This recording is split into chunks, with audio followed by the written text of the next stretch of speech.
नमस्ते, welcome to the health show. मैं doctor Vandana Yadav, consultant physiotherapist.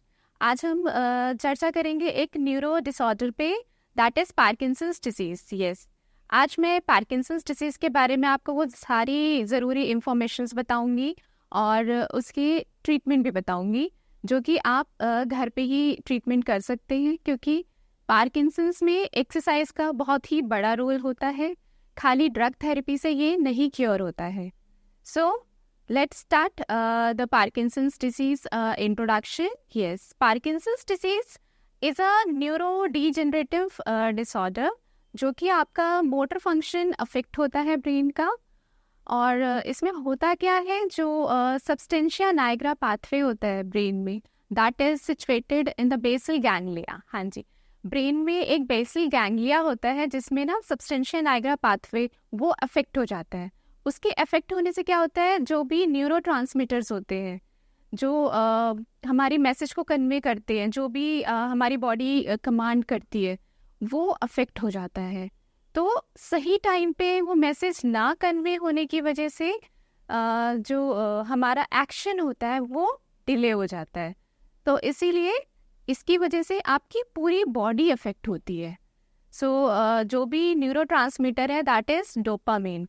Yes, जो डोपामिन होता है उसकी इनसफिशिएंसी होने लगती है, जिसके वजह से पूरी बॉडी की स्लोनेस ऑफ मूवमेंट होने लगती है और आपकी जो डे टू डे लाइफ है वो अफेक्ट होने लगता है, क्योंकि आपका जो डेली रूटीन वर्क है वो डिले होने लगता है। और ये पार्किंसंस डिजीज जो है अबव 60 ईयर्स की एज में होता है। जी हाँ, आफ्टर 60 ईयर्स एज। तो जैसे जैसे ओल्ड होते हैं, जैसे बाकी पार्ट्स ऑफ जॉइंट में डीजनरेशन होता है, ऐसे ही ब्रेन में भी डीजनरेशन हो सकता है। तो हम इसके बारे में और ब्रीफ में समझेंगे, इसके फीचर्स समझेंगे, इसके साइन एंड सिम्टम्स, जिससे कि आप इसको जल्दी पता लगा सके। इसके लक्षण आपको पता रहेंगे तो आपको थोड़ा इजी होगा और आप डॉक्टर की सलाह भी फिर ले सकते हैं। सो इसमें क्या होता है, शुरू में सबसे पहले आपका स्लोनेस ऑफ मूवमेंट होता है। हाँ जी, आपका जो चलने का तरीका होता है, जो आपकी चलने की गति होती है, वो धीमी होती जाती है। आप बहुत ही फेस्टिनेटिंग गेट चलते हैं, जैसे छोटे बच्चे चलते हैं, छोटे छोटे स्टेप्स, तो आप उस तरीके से चलने लगते हैं। तो स्टार्टिंग होती है स्लोनेस ऑफ मूवमेंट से। नेक्स्ट क्या होता है, tremors.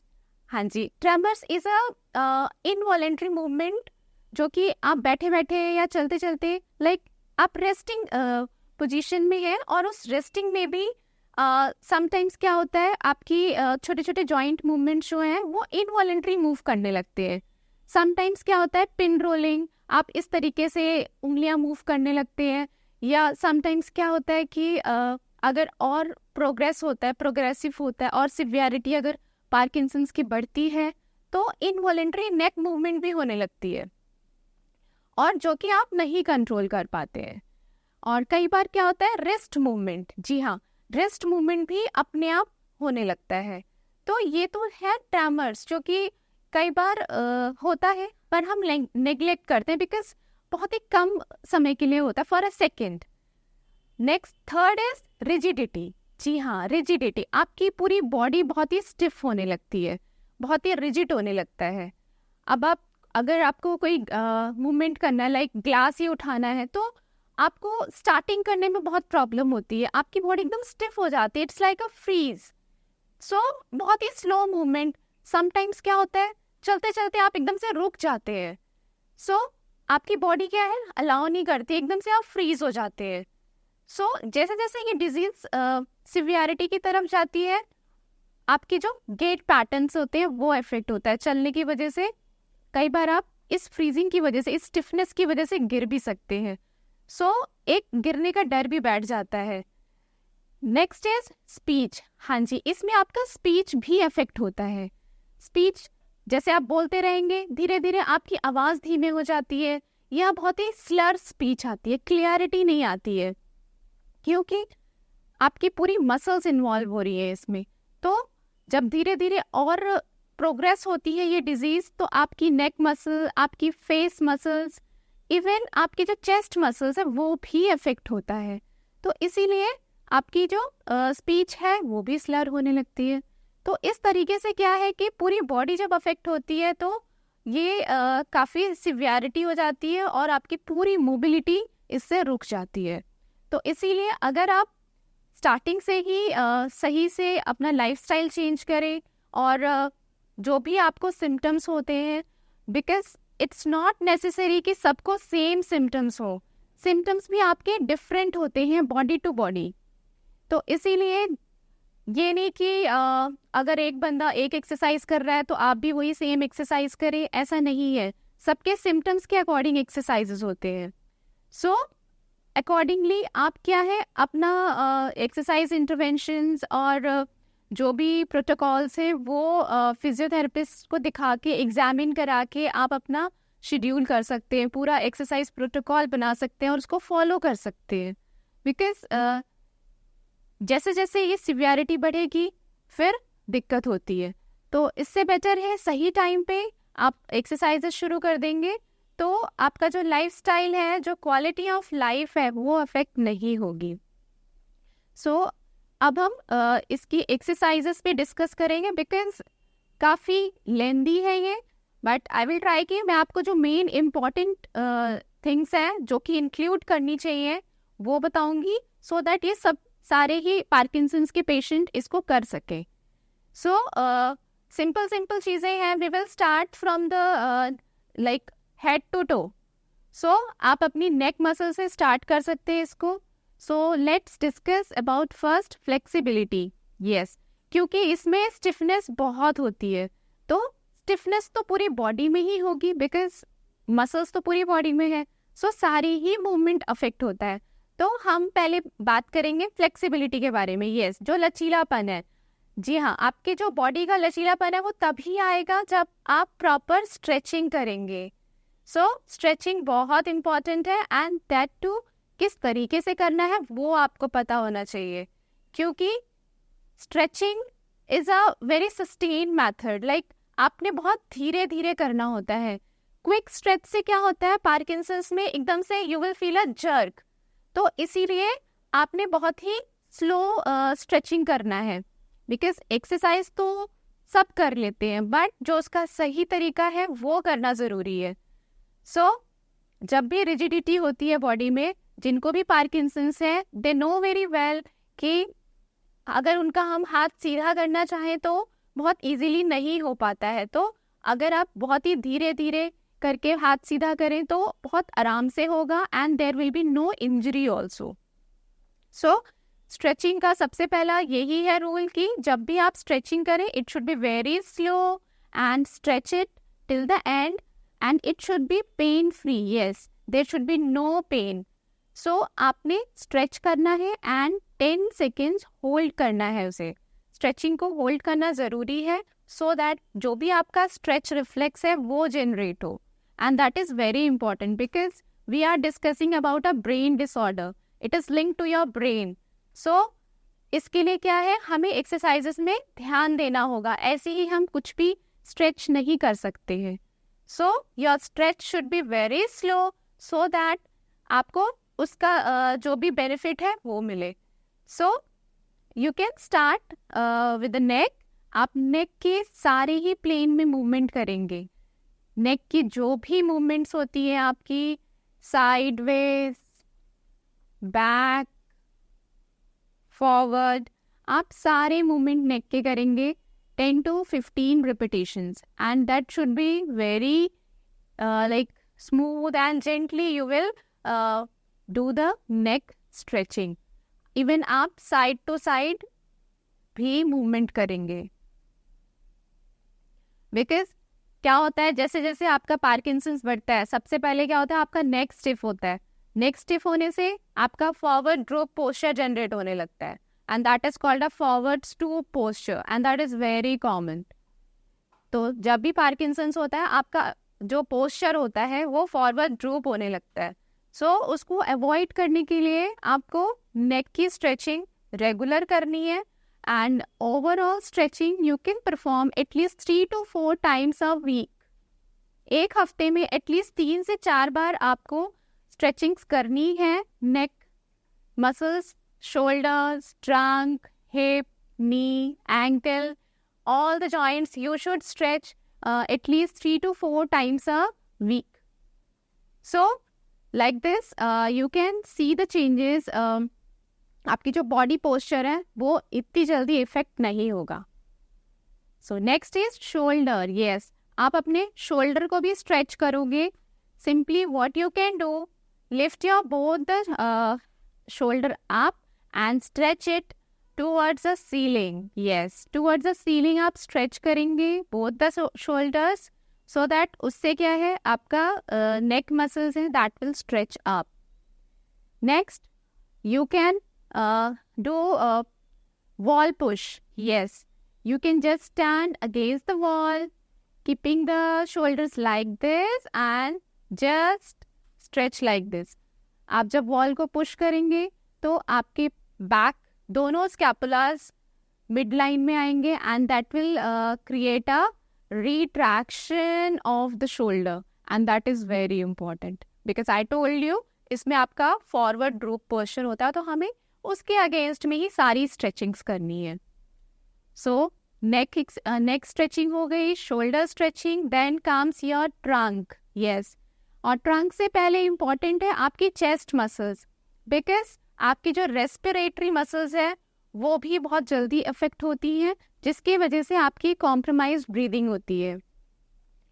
In a severe Parkinson's starting में इतनी दिक्कत नहीं होती है, बट स्टार्टिंग में अगर आप ये सब एक्सरसाइजेस की हैबिट डाल लें तो आगे चल के आपको फिर परेशानी नहीं होती है. Because Parkinson's disease is not curable, it is not curable, but if you will include exercises in the daily activity, उससे क्या है आप इसको रिवर्स बैक कर सकते हो, या फिर आप क्या कर सकते हैं, आपकी जो लाइफस्टाइल है that will be better.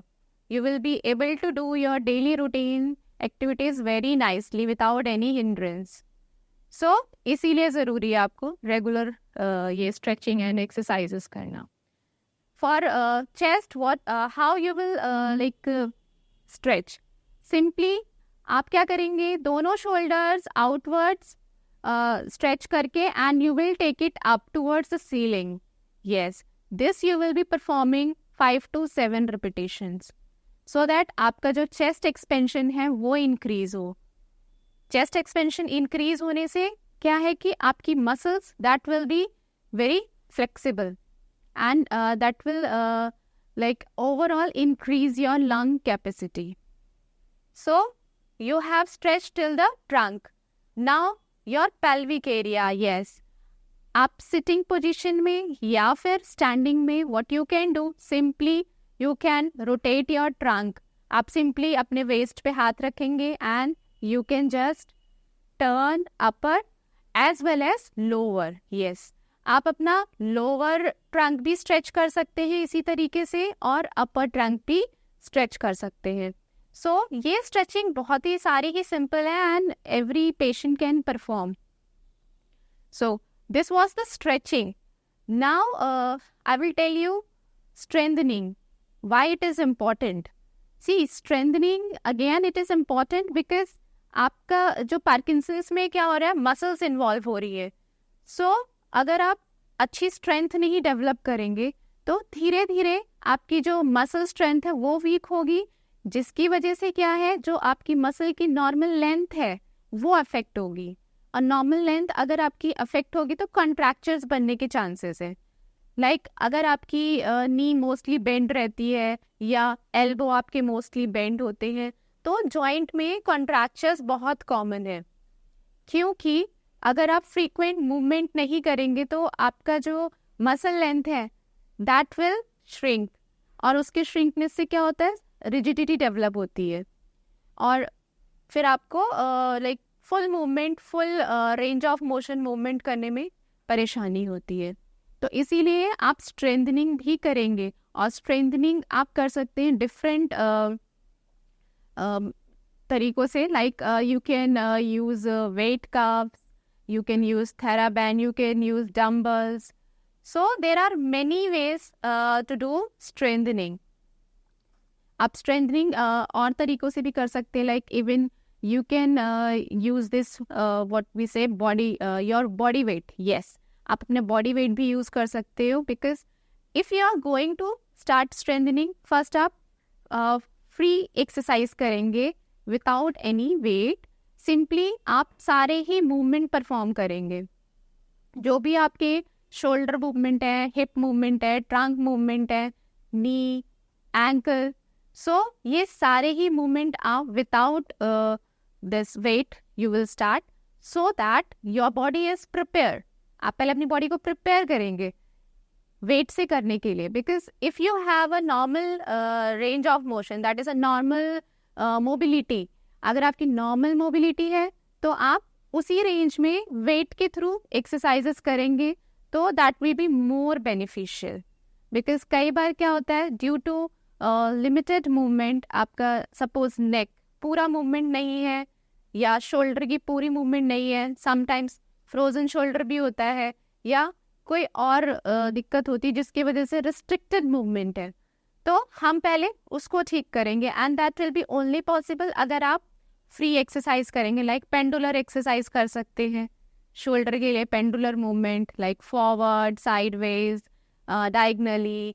Okay, so इसी तरीके से पूरी ही बॉडी की आपकी मूवमेंट है. लाइक ट्रंक की मोबिलिटी आप कर सकते हैं, right left, up and down. Hip की मूवमेंट आप स्टैंडिंग में कर सकते हैं. But keep in a mind that आप जब भी स्टैंडिंग एक्सरसाइज करें, अगर आपका कोऑर्डिनेशन या बैलेंस अफेक्ट हो रखा है तो आप सपोर्ट के साथ करेंगे. आप ऐसी जगह पे एक्सरसाइज परफॉर्म करेंगे जहां आप कुछ पकड़ सकते हैं, कुछ होल्ड कर सकते हैं, so that you can prevent the fall. ठीक है, अदरवाइज क्या होता है, again if injury will be there, तो आपका जो भी प्रोग्नोसिस है वो फिर डिले हो जाएगा, because injury can like deteriorate your treatment. इसीलिए आपको फॉल प्रिवेंट करना है. Next I will be talking about aerobics. Yes, आपने स्ट्रेंथनिंग कर ली, स्ट्रेचिंग हो गई, now aerobic exercise. Yes, aerobic exercise will challenge your heart, your breathing. So aerobic exercise भी आप करेंगे थोड़ा बहुत, सो दैट आपकी जो बॉडी वेट है वो ठीक रहे. और जैसे जैसे आप ये पार्किंसंस की सिवियरिटी बढ़ती है बॉडी वेट की वजह से, आपको डिटोरेशन ना हो. क्योंकि अगर आपका वेट सस्टेन रहेगा, अगर वेट लाइक कंट्रोल रहेगा, तो कई बार क्या होता है कि आपका डिजीज और लाइक सिवियर नहीं होता है. बिकॉज अगर आप वेट गेन करते रहेंगे तो again it will affect your joints and all and it can lead to fall. तो इसीलिए आपने एरोबिक एक्सरसाइज भी इंक्लूड करना है. For that what you will be doing, आप पहले अपना दिस मैक्सिमम हार्ट रेट, जी हाँ, अपना मैक्सिमम हार्ट रेट कैपेसिटी निकालेंगे. वो आप कुछ नहीं करना है, उसमें आपने 220 में से अपना एज माइनस करना है, सो that you can get your maximum target. और वो जो आपका मैक्सिमम टारगेट आएगा उसका हम 70 to 80% ही वर्कआउट करेंगे. So like this you can calculate the maximum heart rate and you can do the strengthening exercises in that limit only. So आप जब भी strengthening exercise करेंगे, that will increase your sweating, that will lead to calories burn, so that will benefit you. And in resisted exercises, जो भी आप ये weight का and dumbbell exercise करेंगे, उसमें आपका जो calorie burn है वो बाद में भी होता रहता है. And इसमें एक चीज़ का ध्यान देना है कि in the consecutive days, not same muscle should be strengthened. You can just do one day upper, one day like lower limbs, या one day आपने trunk की कर ली. इस तरीके से आप variation रखेंगे, so that आपकी जो muscles हैं वो rest भी कर सके and उनकी healing भी हो. Because अगर आप repeated consecutive same muscles करते हैं, strengthen regular, सो रेस्टिंग टाइम नहीं मिलेगा आपकी मसल्स को. So that's why you can just schedule it. और कभी आपने अपर लिम्स कर लिया, कभी लोअर लिम्स, कभी ट्रंक, लाइक दिस. सो इस तरीके से आप 3 times वीक आप स्ट्रेंथनिंग भी इंक्लूड करेंगे. And this aerobic exercise. And aerobic exercise should not exceed from 30 to 45 minutes. इससे ज़्यादा वर्कआउट नहीं करना है, because we should not cross the fatigue. ठीक है, फटीगनेस नहीं होनी चाहिए.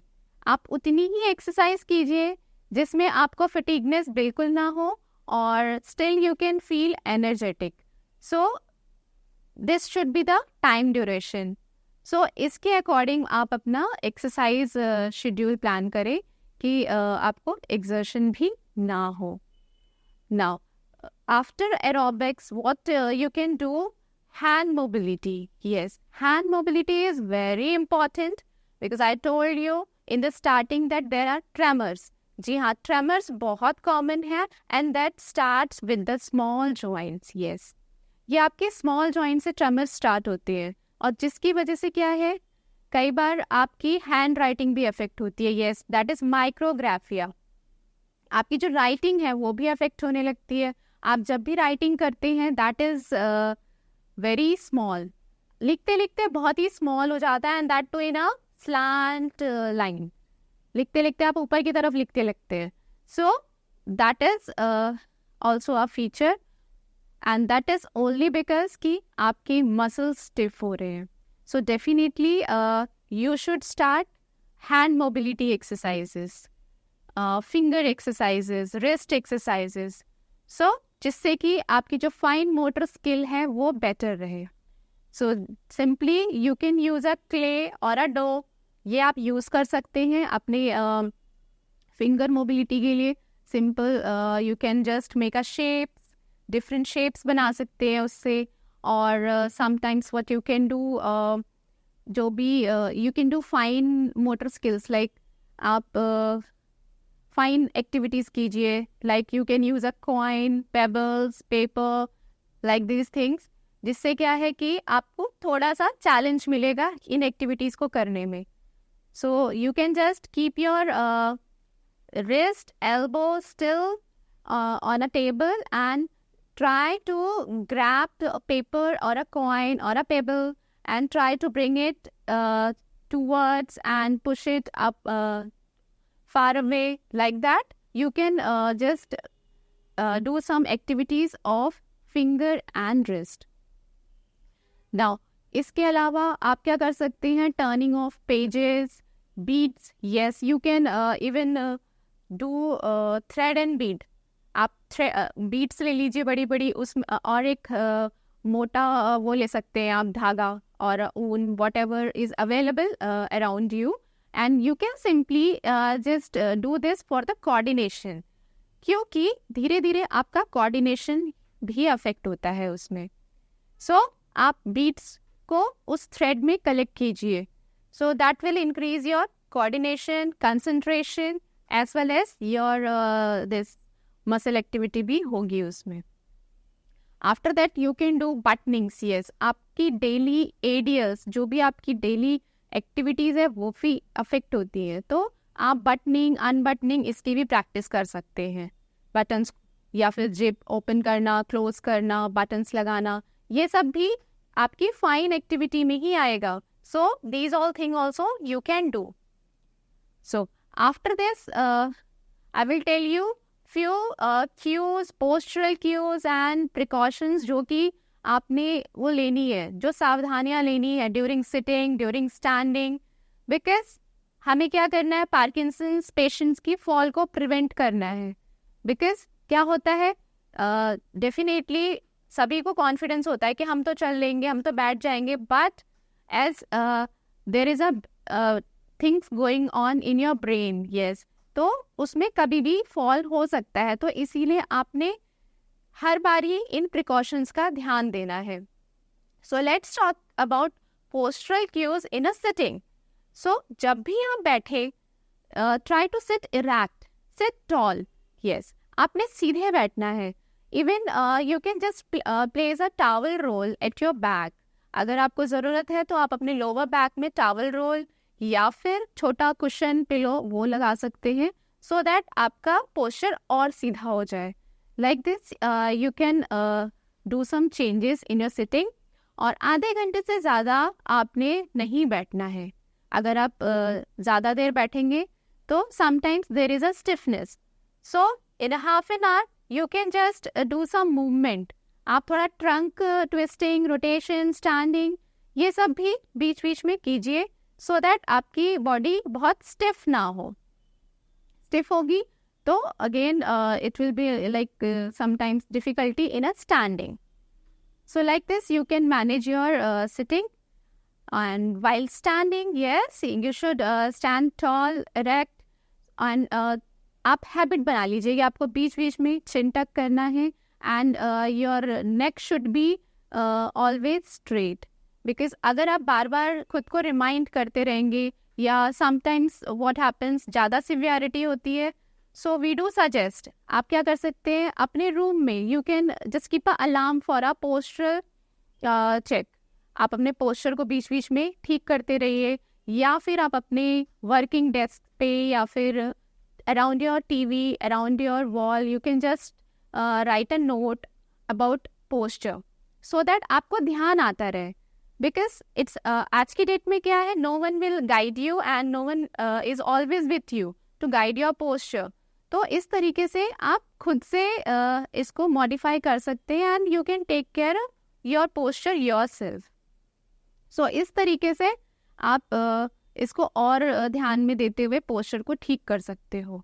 Next is standing. I was talking about standing. Yes, standing में आपने ध्यान देना है कि आपकी बैक स्ट्रेट हो and keep checking in a mirror कि आपका पोस्चर ठीक है या नहीं. If it is deteriorating, so keep correcting your posture. That is very important, so that आगे सिवियरिटी होने में आपको इतनी अफेक्शन ना हो पोस्चर की. Now precautions. यस, आप जब भी चेयर पे बैठते हैं, always try to go till your chair. आपकी चेयर लेग से टच होनी चाहिए. You will slide your both the hands. If there are arm holder, तो आप चेयर के आर्म्स को पकड़ेंगे, देन यू विल सिट. आपने खुद से सीधा ही नहीं बैठना है. First you will hold the chair, then you will sit, and that too very slowly. Yes, otherwise it can again lead to injuries. Because old age में क्या है, आपकी बोन्स भी वीक है. If you will sit directly, it will lead to some micro fractures also. So keeping in a mind that there can be some micro fractures also. So always take care of sitting. जब भी आप बैठ रहे हैं, ध्यान से बैठना है with a holding back the chair. Similarly, during standing also, yes, during progression of movement, again you will take care, you will hold the armrest, then you will make sure that your weight is on your feet. Yes, on the both the feet. आप आगे झुकेंगे, अपना feet पे weight shift करेंगे, then you will get up.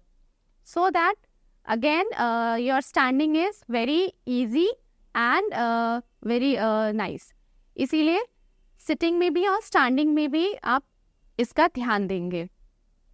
Next comes standing. Sitting तो हो गया, but sometimes क्या होता है, ज़्यादा सिवियरिटी जब पार्किंसंस में हो जाती है, so we can do some environmental changes also. Yes, आप अपने घर में क्या कर सकते हैं, at the stairs. Yes, आप जब भी stair climb करेंगे, always hold the railings so that you can prevent the fall. And even washroom में there are some holders. Yes, आप वो लगवा सकते हैं so that आप washroom में भी prevent कर सकते हैं fall को. So these are the modification वो आप कर सकते हैं, and that is very important. Otherwise, it can lead to some other complications if there is a fall. Other than that, अगर mobility में ज़्यादा दिक्कत है चलने फिरने में, so always try to use walker or stick. So walking aid, ये सब आप use कर सकते हैं. That will again prevent you from the fall. So these things also you can use. And standing में try to practice some stance steps. Like अगर आप walker में चलते हैं, so try to first walk on a stance. आप walker को hold करके simply आप अपने knee को bend करके forward रखेंगे, back रखेंगे, sideways, inways. So इन चीज़ों की भी आपने practice करनी है, so that you can prevent fall. इसी तरीके से आप गेट पैटर्न जब आप चलते हैं, क्योंकि वॉकिंग आपका सबसे पहले अफेक्ट होता है, so regular what you can do in a standing, आप एक स्टेप पर रखिए forward and you can just lift your leg, step on the stepper, then back to the starting position. इस तरीके से आप इसकी भी प्रैक्टिस कीजिए, फॉरवर्ड, साइडवेज, बैकवर्ड्स, जिससे क्या है आप रिपीटेड मूवमेंट करेंगे तो आपके जॉइंट्स जो हैं उनको और प्रोप्रियोसेप्शन की प्रैक्टिस होगी and again they will prevent you from fall.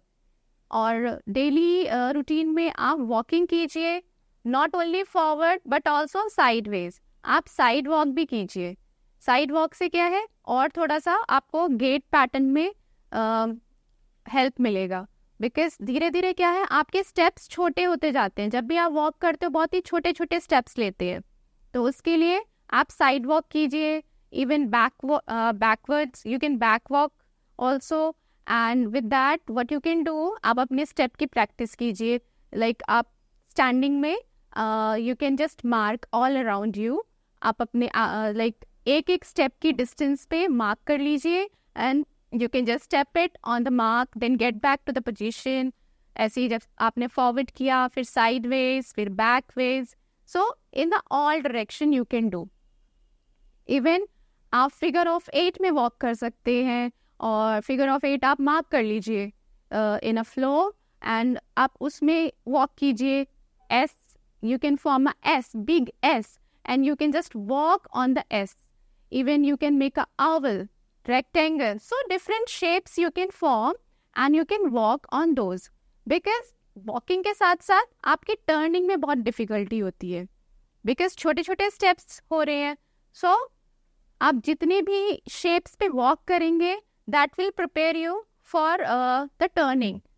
तो टर्निंग की भी प्रैक्टिस करनी है and that will be very good. अगर आप इन डिफरेंट शेप्स में टर्न करेंगे, even you can keep a hurdles. हाँ जी, बीच बीच में आप हर्डल्स भी रख सकते हो इन द वॉकिंग पाथवेज. जैसे आपने शेप कोई बना लिया लाइक फिगर ऑफ 8 और एस, ओवल, सो हर्डल्स रखने से क्या है you can just go in between the hurdles. You can even cross the obstacles, so that will prepare you for further challenges. So इस तरीके से आप इनको प्रैक्टिस करके आप और बेटर कर सकते हो. Now this was the tips and all the things what all the Parkinson patient can do. Now I will tell you some more tips and some mental health that you can keep in a mind, and that will like increase your this lifestyle, जो daily lifestyle है उस वो और easy होगी and you will feel more positive. Yes, कई बार क्या होता है पार्किंसंस की वजह से हम चीज़ें बहुत ही लाइक कम करने लगते हैं. कम इन द सेंस कि you are not visiting outsides. आप जो भी आपके सोशल सर्कल होते हैं वो आप कट ऑफ करने लगते हैं ड्यू टू योर इनसफिशिएंसीज. सो वो बिल्कुल नहीं करना है. आपने क्या है जैसे आप पहले सारी ही चीज़ें करते थे वैसे ही करना है and try to go outside also. आपने आउटिंग भी करनी है. You can go to a park, even gardens for a walk, so that आपका डेली रूटीन बना रहेगा. और आपकी जो सोशल लिंक्स होते हैं वो भी ज़रूरी है. So frequent visits and you can go to the friend circles in all outing, that is very important. And that will make your mind more fit, and psychologically also you will feel more fit. So you should not avoid your social circle, and with this what you can do, आपको जो भी activities पसंद है, even आपकी hobbies, जो भी hobbies है आप वो कीजिए, so that you are like occupied. आप अपने full day को थोड़ा occupied बनाइए, एक्टिविटीज़ में थोड़ा सा ऑक्यूपाइड रहिए, जिससे कि आपकी जो एक्टिविटीज़ हैं, इवन आपकी जो फिज़िकल फिटनेस है वो और बेहतर होती रहेगी.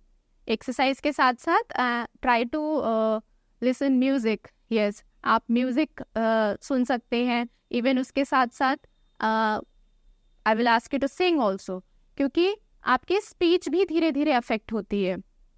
तो स्पीच अफेक्ट इसीलिए होती है बिकॉज धीरे धीरे आपकी जो मसल है वो वीक हो रही है. सो आप कम बोलते हैं.